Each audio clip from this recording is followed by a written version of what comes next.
اب امام حسین علی مقام کو خط جو ہے موصول ہو گئے اذا حضرت مسلم بن عقیل. اب جب یزید نے دیکھا کہ کوفے والے حضرت مسلم بن عقیل کی باتوں کی جانب جو ہے وہ مائل ہو رہے ہیں، اور کیونکہ حسین کے سفیر ہیں وہ قائل کر رہے ہیں لوگوں کو کہ استقامت سے کام لینا ہے، اور امام حسین علی مقام کے مقصد کو بیان کر رہے ہیں، تو اب راتوں رات جو ہے وہ نعمان بن بشیر کو جو ہے ہٹا کر عبید اللہ ابن زیاد کو جب کوفے بھیجا گیا، تو عبید اللہ ابن زیاد نے کوفے میں ایک بغاوت کی فضا پیدا کرنے کی کوشش کی، اور وہی رسول اللہ صلی اللہ علیہ وآلہ وسلم کا فرمان عالی شان جو ہے وہاں پر ہمیں نظر آیا کہ آپ فرماتے ہیں دولت میری امت کا سب سے بڑا فتنہ ہے.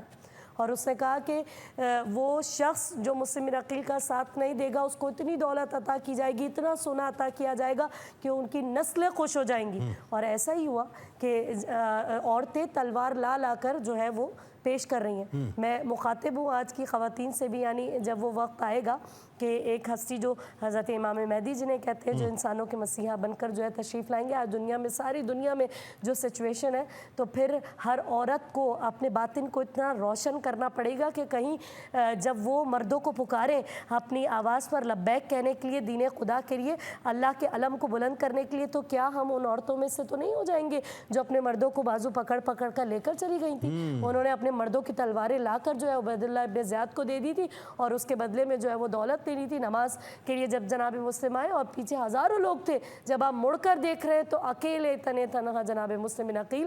اور پھر حد یہ ہے کہ کوئی پناہ نہیں دے رہا آپ کو اپنے گھر کے اندر. جناب مسلم بن عقیل جو ہے وہ در بدر کوفے میں پھر رہے. پھر جب آپ کو گرفتار کیا گیا تو عجیب منظر ہے کہ صبح سے لے کے شام ہو گئی، فوج کے دستے پہ دستے آ رہے ہیں، اور مسلم بن عقیل شیر ہے خاندان بنو ہاشم کے، اکیلے لڑ رہے ہیں. اسٹریٹجی اپنائی اس وقت بھی، ایسے تو گرفتار ہی نہیں کر سکتے تھے آپ، شیر تھے خاندان بنو ہاشم کے. گڑھا کھودا گیا، اس میں گھاس جو ہے وہ ڈالی گئی، جناب مسلم بن عقیل کو اس طرح سے جو ہے وہ پھر کھینچ کر اس کے اندر پھینکا گیا. انہوں نے وعدہ کیا سالار نے کہ میں آپ کو زبان دیتا ہوں کہ اگر آپ اپنی تلوار ہمارے حوالے کر دیں تو آپ امان میں. جب عبید اللہ ابن زیاد کے سامنے پیش کیا گیا، 3 باتیں آپ نے عرض کی کہ میری 3 وصیت ہے، میرا خون تو اللہ کے دین کے لیے. 3 باتیں آپ نے فرمائی؟ ہاں بالکل، آپ نے فرمائی کہ میری 3 وصیتیں ہیں. کہ پہلی وصیت میری یہ ہے کہ میں مکے میں جو کوفے میں مقروض ہوں 100 درہم کا، میری زرہ میری تلوار بیچ کر میرا قرض جو ہے وہ ادا کر دیا جائے. دوسری وصیت میری یہ ہے کہ امام حسین علی مقام کو خط لکھا جائے اور ان کو منع کر دیا جائے کہ وہ کوفے تشریف نہ لائے. کوفے والے دولت کے جو ہے وہ پجاری ہیں، اور انہوں نے اپنی آنکھیں جو ہے پھیر لی ہیں. اور آپ نے فرمایا کہ جب میں مر جاؤں تو میرے جسم کو جو ہے وہ دفن کر دیا. لیکن دارالامارہ کی چھت پر حضرت مسلم بن عقیل کے سر کو جو ہے وہ لٹکا دیا گیا، آپ کے جسم ہتھر کو لٹکا دیا گیا. اور جب بیبیوں کا قافلہ پہنچا تھا، یہ وہی سر تھا جس کے اندر سے آواز آ رہی تھی حضرت بی بی زینب سلام اللہ علیہ کو، السلام علیکی یا بنت امیر المؤمنین. مسلم بن عقیل علیہ السلام کا انتخاب امام علی مقام علیہ السلام نے کیوں کیا تھا؟ جس خاندان کے اندر صبر ہے، برداشت ہے، بردباری ہے، حلم ہے، علم ہے، اس پیشنس کی وجہ سے، اس وفاداری کی وجہ سے اور اس شجاعت کی وجہ سے، جو آپ ہر کسی کا اپنا وجدان ہوتا ہے.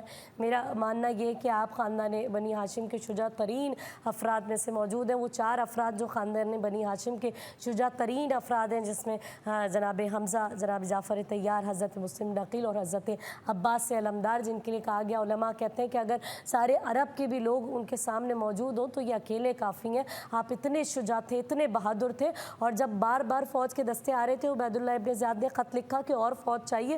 تو ایک تاریخ کا جملہ ہے، کہا کہ کسی بنی بکار سے جنگ نہیں ہو رہی، ہاشمی شیر سے جنگ ہو رہی ہے. یہ ہمارے سامنے ہاشمی شیر ہے. تو آپ وفادار تھے، انتہائی شجاع تھے. شاید امام حسین علی مقام کا یہ نظریہ ہو کہ مسلم کو میں بھیجوں. اور پھر آپ اکیلے نہیں ہیں، آپ کے ساتھ آپ کے 2 شہزادے بھی ہیں مسیب کے مقام پر، جن کے مزار موجود ہیں. میری دعا ہے جو لوگ گئے زیارت کرنے وہ جائیں، اور جو نہیں گئے وہ جائیں گے، کہ بچے بھی دین حق کے لیے یہاں پر پیچھے نہیں رہے. جب جناب مسلم کے بچوں کو، چھوٹے چھوٹے سے بچے محمد اور ابراہیم جن کا نام ہے، ان کو بھی شہید کر دیا گیا. اور ایک مومن نے ان کے مزار جب وہاں پر بنائے، جس مومن کا نام ہی مسیب تھا، اسی وجہ سے اس علاقے کا نام جو ہے مسیب رکھ دیا گیا. تو آپ کے بیٹے بھی آپ کے ساتھ موجود ہیں. پوری نسل جناب مسلم نے اللہ کے دین کی خاطر قربان کی. اور آپ یہ دیکھیے اس میں علامہ صاحب جو میں بات عرض کر رہا تھا کہ مولا کائنات کی دامادی یعنی امام علی مقام کی آپ بہنوئی ہیں، تو ایک تو اعتماد کی وجہ بنیادی طور پہ یہ ہے کہ بہنوئی کا رشتہ جو ہوتا ہے بڑا گہرا رشتہ ہوتا ہے. دوسرا آپ ایک اور چیز دیکھیں کہ تسلسل سے آپ مولا کائنات کی بھی خدمت میں رہے, پھر امام حسن پاک علیہ السلام کی خدمت میں رہے, اور پھر امام حسین علیہ السلام کے ساتھ رہے. تو یہ جو اعتماد کی ہائرارکی ہے نا, وہ بھی آپ کو میسر تھی. تو میرا خیال ہے کہ اس وجہ سے بہت زیادہ اعتماد جو ہے امام علی مقام امام حسین علیہ السلام کو آپ پر تھا. لیکن جو اس میں خاص طور پہ جو میں سمجھتا ہوں جو بات ہے وہ یہ کہ بہت بھاری ذمہ داری کے ساتھ سفیر امام ہونا یہ کوئی عام بات نہیں, بہت اہم بات تھی. اور امام مسلم بن عقیل علیہ السلام جس وقت ظاہر روانہ ہوتے ہیں تو ایک بڑی ذمہ داری کے ساتھ روانہ ہوتے ہیں. اس ذمہ داری کے بارے میں ذرا گفتگو کیجیے. وہ ذمہ داری امر بالمعروف کی تھی, وہ ذمہ داری اعلاء کلمات الحق کی تھی. بے شک. بسم اللہ الرحمن الرحیم. دیکھیں حضرت مسلم بن عقیل بن ابی طالب بن عبد المطلب رضوان اللہ تعالیٰ علیہم اجمعین اس شان کے ہیں کہ آپ کی پیدائش اور زندگی کا جو ایک عرصہ ہے وہ آپ نے حضرت علی کی تربیت میں گزارا مدینہ منورہ میں. پھر سیدنا امام حسن و حسین رضی اللہ تعالیٰ عنہما کے ساتھ آپ کا وقت, اللہ اکبر. اور حضرت علی فیض یافتہ ہیں نبی پاک علیہ الصلوۃ والسلام سے, جی جی جی, اور حضرت مسلم بن عقیل فیض یافتہ ہیں حضرت علی سے. ایک اسٹیپ, صرف ایک اسٹیپ. بالکل. اور حضرت مسلم بن عقیل کی خاندان بنو ہاشم میں اور مدینہ منورہ کے علماء و فقہاء میں وہ اہمیت ہے کہ آپ قرآن کے بھی عالم ہیں, آپ رسول اللہ کی حدیث کے بھی عالم ہیں, اور آپ مسائل فقہ کے بھی عالم ہیں. اللہ جب آپ کی سوانح عمری آپ پڑھتے ہیں تو یہ تین چیزیں نظر آتی ہیں. اللہ. اچھا, پھر ہمارے یہاں ایک دو طریقہ کار رائج ہیں, وہ یہ ہے کہ اگر کوئی شخص کتاب سے, تعلیم سے, تدریس سے, تعلم سے وابستہ ہو جاتا ہے تو وہ پھر جہاد اور اس طرف کو چھوڑ دیتا ہے. وہ کہتا ہے میں قلم سے جہاد کر رہا ہوں. بالکل ٹھیک. آپ جہاد بالسیف کے لیے, تلوار کے لیے آپ لوگ چلے جائیے, مجھے اس کام کے لیے رکھ دیجیے. بالکل ٹھیک. لیکن حضرت مسلم بن عقیل کی شان یہ ہے کہ حضرت علی کے دور خلافت میں جو جنگیں ہوئی ہیں آپ ان کے ساتھ موجود ہیں.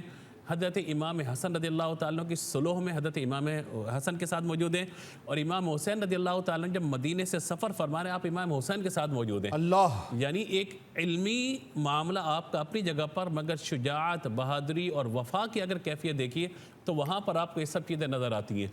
تو یہ تو سیرت پاک کے اعتبار سے ذرا ہم ان چیزوں کو دیکھ لیں. دوسرا یہ کہ اہل بیت اطہار کے تمام افراد اور بالخصوص آپ کی شان مبارکہ یہ ہے کہ آپ رات کے آخری پہر نماز میں قرآن کی تلاوت کرنے والے. اللہ. جو تہجد کے وقت کے اندر نماز ادا کرنا, قرآن پڑھنا, یہ آپ کے معمولات میں شامل تھا. اللہ. اب ظاہر ہے کہ ایک گھر کے فرد بھی ہیں, حضرت علی رضی اللہ تعالیٰ کے بھتیجے بھی ہیں, حضرت امام حسین کے چچا بھائی بھی ہیں, پھر بہنوئی بھی ہیں, اور علم اور فضل کے اعتبار سے بھی تمام مجمع کے اندر ایک مقام اور مرتبہ رکھتے ہیں. یعنی اس کا مطلب یہ ہو کہ سفارت کاری ہمیشہ اس سے کرائی جائے جو تقوی میں, علم میں اور پرہیزگاری میں بھی ممتاز ہو. حضور والا دونوں چیزیں, اگر علم کا آپ نے ایک ہاتھ میں کتاب پکڑی ہوئی ہے تو دوسرے ہاتھ میں تلوار بھی آپ کے ہونی چاہیے. اللہ اکبر. یعنی سفارت کاری فقط علم کا نام نہیں ہے, سفارت کاری سچویشن اور حالات کو دیکھتے ہوئے فیصلہ کرنے کا نام بھی ہے. یعنی بات یہ ہے کہ وہ علم کے میدان کے بھی مجاہد تھے اور اصل میدان کے بھی مجاہد تھے. اصل میدان کے مجاہد تھے. اور یہی صفات ہمیں آپ اہل بیت اطہار میں دیکھیے, حضرت علی رضی اللہ تعالیٰ عنہ میں دیکھیے, جو صفات وہاں آپ کو نظر آتی ہیں کہ حضرت علی کے ایک ہاتھ میں اگر قلم ہے کاتب وہی ہونے کی صورت میں تو وہی تلوار بھی موجود ہے آپ کے ہاتھ میں. تو یہی صفات, کیونکہ حضرت علی سے آپ نے تربیت لی ہے, حضرت علی کے براہ راست شاگرد ہیں آپ, تو اسی لیے حضرت علی رضی اللہ تعالیٰ کی جو خصوصیات و صفات ہیں اللہ نے وہ آپ کے اندر پیدا فرمائی ہیں. ان شخصی اوصاف کو آپ سامنے رکھیے.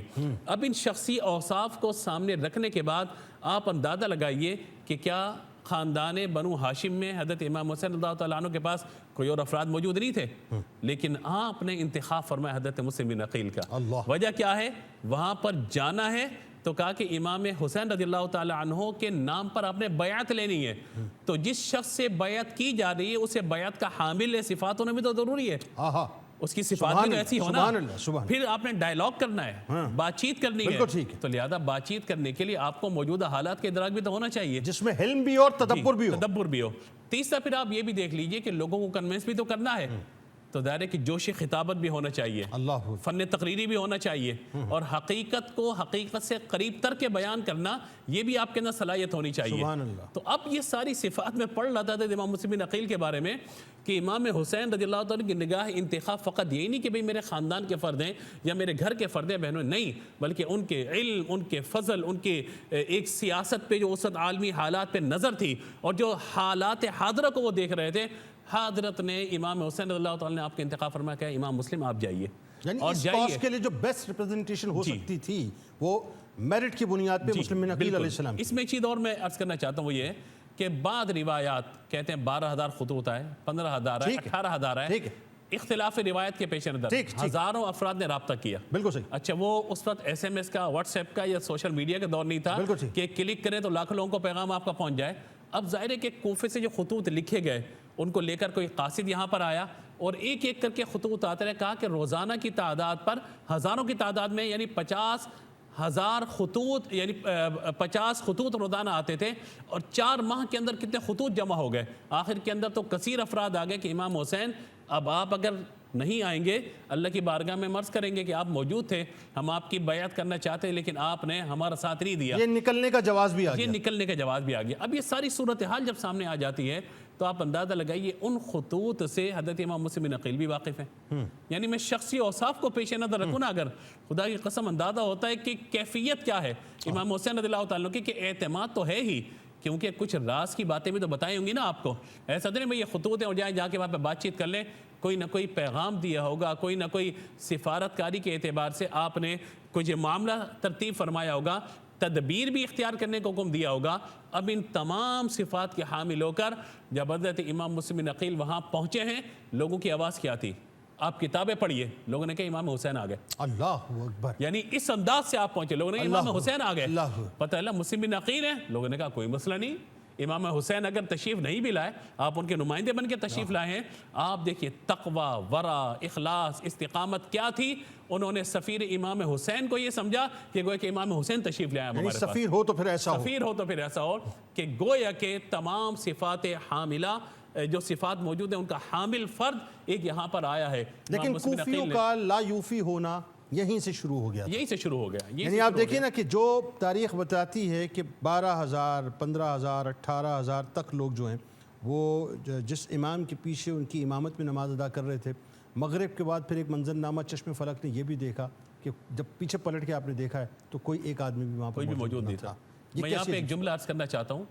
بعض لوگ آج یہ بات کرتے ہیں, یہ پیغام دیتے ہیں کہ بھائی نماز میں سب کو ایک جگہ پہ جمع کر دو تو سارے فسادات ختم ہو جائیں گے. نماز میں سب کو ایک جگہ جمع کر دو, سارے فتنے فساد فرقے ختم ہو جائیں گے. میں نے کہا یہاں تو یہ پوزیشن ہے کہ اللہ اکبر کہا جائے تو ہزاروں کا مجمع اور سلام پھیرا جائے تو کوئی بھی موجود نہ ہو پیچھے. اور پھر بعد نماز پڑھنے والوں نے, اور ان کے پیچھے موجود نہ ہو جو ہاشمی ہیں. جی جی جی جی, آپ سوچیں جو ہاشمی ہیں. اندازہ لگائیے کہ بعض لوگوں کے پھر ایمان کا اندازہ آپ کیسے تول سکتے ہیں. تو یہ ہمارے یہاں بعض اوقات یہ نفاق کا معاملہ بھی آ جاتا ہے, لیکن وہاں پر آپ اندازہ لگائیے امام مسلم بن عقیل کی آواز میں وہ درد تھا, وہ سوز تھا, وہ کیفیت تھی کہ آپ نے لوگوں کو امام حسین کے نام پہ جمع فرما لیا. اور جمع فرمانے کے بعد جب یہ دیکھا کوفے کے لوگوں نے کہ بھئی واقعی یہ تو امام حسین رضی اللہ تعالیٰ عنہ کے سچے سفیر ہیں, سب وہاں پہ جمع ہو گئے. اب جب جمع ہو گئے تو دائرہ طریقہ کار پھر کیا ہوتا ہے؟ 2 ہی طریقے اب یہ رہے ہیں کسی بھی جنگ کو جیتنے کے لیے, یا تو آپ لوگوں کو خرید لیتے ہیں یا مار دیتے ہیں. یعنی خوف کے اندر مبتلا کرتے ہیں, لالچ کے اندر مبتلا کرتے ہیں. تو وہاں پہ خوف بھی ہوا جان کا لوگوں کو اور لالچ بھی ہوا, اور یہی اب ان کے ایمان کی پرکھ تھی کیونکہ اللہ نے ایمان والوں کے لیے کیا فرما دیا, لا خوف علیہم ولا هم يحزنون. نہ وہ خوف کا شکار ہوتے ہیں, نہ وہ طمع لالچ کا شکار ہوتے ہیں, انہیں مر کر اپنے رب کو جواب دینا ہوتا ہے. لہٰذا یہیں سے ایک ڈویژن ہو جاتا ہے, یہیں سے ایک چیز تقسیم ہو جاتی ہے کہ یاد رکھیے کہ قولاً کلمہ پڑھنے والے کچھ اور ہیں اور عملاً کلمے کا تحفظ کرنے والے کچھ اور ہیں. یہ نغمہ فصل و گل لالا کا نہیں پابند, بہار ہو کے خزاں لا الہ الا اللہ.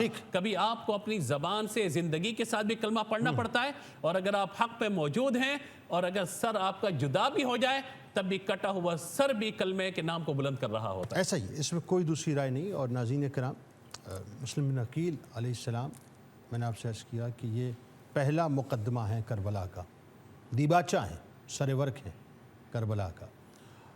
لیکن قربان جائیے ان کی محبت جو امام علی مقام امام حسین علیہ السلام کے ساتھ تھی, شہادت کا جام نوش کر رہے ہیں, فکر اپنی نہیں تھی, نہ اپنی فکر نہیں تھی, اپنے شہزادوں کی فکر نہیں تھی صاحب, محمد اور ابراہیم علیہ السلام کی ان کی فکر نہیں تھی.